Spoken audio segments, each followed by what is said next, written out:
வணக்கம். நீங்கள் இணைந்திருப்பது உதயன் டிஜிட்டல் வலையொலியின் பிரதான செய்திகளுடன்.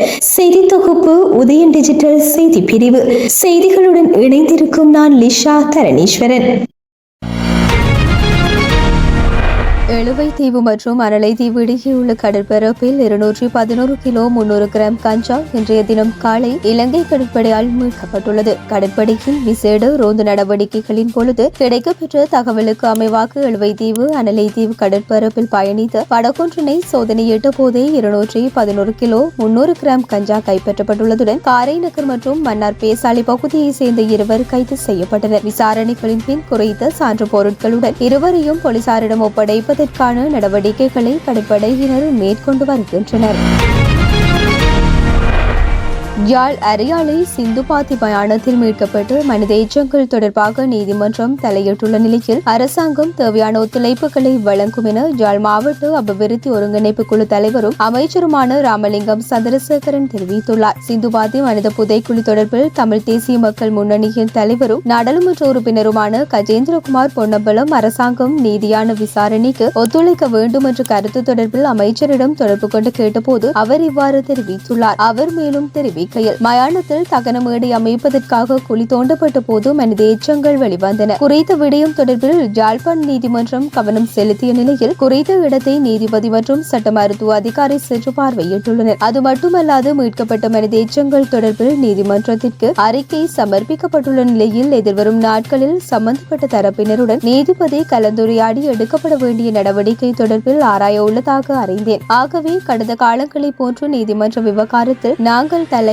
போவதில்லை. அரசாங்கம் என்ற வகையில் நீதித்துறையின் செயல்பாடுகளுக்கு பூரண ஒத்துழைப்பு வழங்குவோம் என்றார். புதுக்கடை நீதிமன்ற வளாகத்தினுள் கணேமுள்ள சஞ்சீவவை கொலை செய்வதற்கு நாட்டில் இருந்து திட்டமிட்ட பிரதான சூத்திரதாரி என சந்தேகிக்கப்படும் இசார செவ்வந்தி கடல் வழியாக இந்தியாவுக்கு தப்பி சென்று விட்டதாக சந்தேகங்கள் எழுந்துள்ளன. இசார செவ்வந்திக்கு நாட்டை விட்டு வெளியேறுவதற்கான அனைத்து வழிகளும் முடக்கப்பட்டிருப்பினும் அவர் படகு மூலம் இந்தியாவுக்கு தப்பி செல்வதற்கான சாத்தியக்கூறுகளை கருத்தில் கொண்டு இலங்கை போலீசார் சந்தேக நபர் தொடர்பிலான அனைத்து தகவல்களையும் இந்திய பாதுகாப்பு படையினருக்கு வழங்க நடவடிக்கை மேற்கொண்டுள்ளது. இந்தியாவில் தங்கி இலங்கையில் தேடப்படும் குற்றவாளிகளை கைது செய்து நாடு கடத்துவதற்கு இந்தியா ஒப்புக்கொண்டுள்ள நிலையில் இதுபோன்ற நபர்களை இதற்கு முன்பு இலங்கைக்கு நாடு கடத்தியுள்ளமையும் குறிப்பிடத்தக்கது.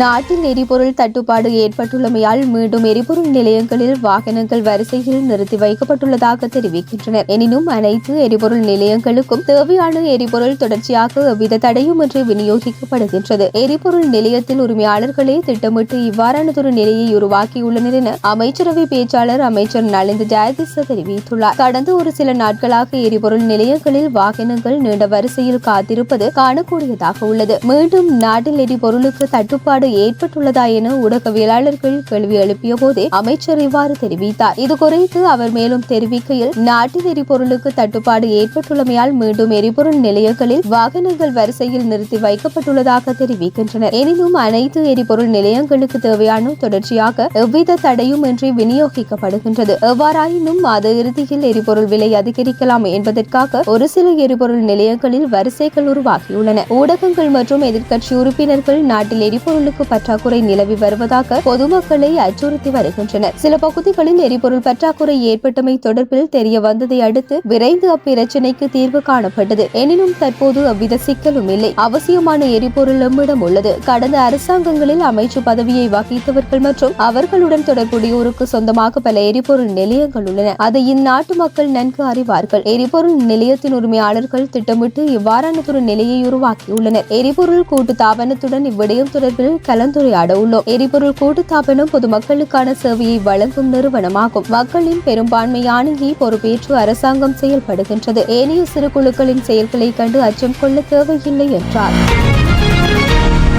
தனது ஆட்சியில் பாலியல் வன்கொடுமை செய்பவர்கள் அதே இடத்தில் வைத்தே தண்டிக்கப்படுவார்கள் என பாமக தலைவர் அன்புமணி ராமதாஸ் தெரிவித்துள்ளார். திருவள்ளூர் மாவட்டம் திருத்தணி பகுதியில் உள்ள பாட்டாளி மக்கள் கட்சி நிர்வாகியின் திருமண வரவேற்பு நிகழ்ச்சியில் கலந்து கொண்டு கருத்து தெரிவித்த போதே அவர் இவ்வாறு தெரிவித்துள்ளார். தமிழகத்தில் எங்கு பார்த்தாலும் போதைப் பொருட்களின் பாவனை அதிகரித்து வருவதாகவும் இதற்கு தமிழக முதலமைச்சரே காரணம் எனவும் தமிழ்நாட்டில் சட்டமும் கிடையாது, சட்ட ஒழுங்கும் கிடையாது எனவும் பெண்கள் எங்கும் பாதுகாப்பாக தனியாக செல்ல முடியாத சூழல் உருவாகியுள்ளதாகவும் அவர் மேலும் தெரிவித்தார்.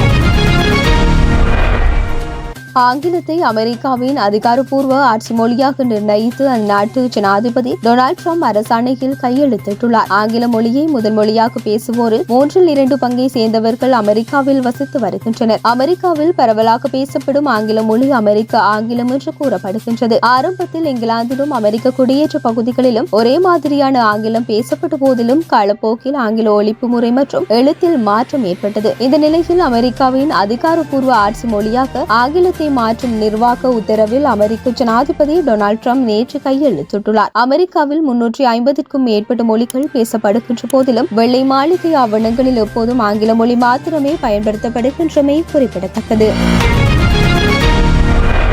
ரோஹித் சர்மா தலைமையிலான இந்திய அணிக்கும் மிட்செல் சாண்ட்னர் தலைமையிலான நியூசிலாந்து அணிக்கும் இடையிலான இறுதிக்குழு நிலை போட்டி நேற்று மதியம் துபாயில் சர்வதேச கிரிக்கெட் மைதானத்தில் நடைபெற்றது. நாணய சுழற்சியில் வெற்றி பெற்ற நியூசிலாந்து அணி முதலில் பந்து பரிமாற்றம் மேற்கொள்ள தீர்மானித்தது. அதன்படி முதலில் துடுப்படுத்த ஆடிய இந்திய அணியானது நிர்ணயிக்கப்பட்ட 50 பந்து பரிமாற்றங்கள் நிறைவில் 9 இலக்கு இழப்புக்கு 249 ஓட்டங்களை பெற்றது. இந்திய அணி சார்பில் ஸ்ரேயஸ் ஐயர் 79 ஓட்டங்களையும், ஹர்திக் பாண்டியா 45 ஓட்டங்களையும், அக்சர் படேல் 42 ஓட்டங்களையும் அதிகப்படியாக பெற்றனர். பந்து வீச்சில் நியூசிலாந்து சார்பில் மார்க் ஹென்றி 5 இலக்குகளை வீழ்த்தியிருந்தார். இதேவேளை 250 ஓட்டம் என்ற இலக்கினை நோக்கி பதிலுக்கு துடுப்பெடுத்தாடிய நியூசிலாந்து அணி 45.3 பந்து பரிமாற்றங்கள் நிறைவில் அனைத்து இலக்குகளையும் இழந்து 205 ஓட்டங்களை மாத்திரம் பெற்ற நிலையில் இந்தியா 44 ஓட்டங்கள் வித்தியாசத்தில் வெற்றி பெற்றது. பந்து வீச்சில் இந்திய அணி சார்பில் வருண் சக்கரவர்த்தி 5 இலக்குகளை கைப்பற்றியதுடன் போட்டியின் ஆட்ட நாயகனாகவும் தெரிவார்.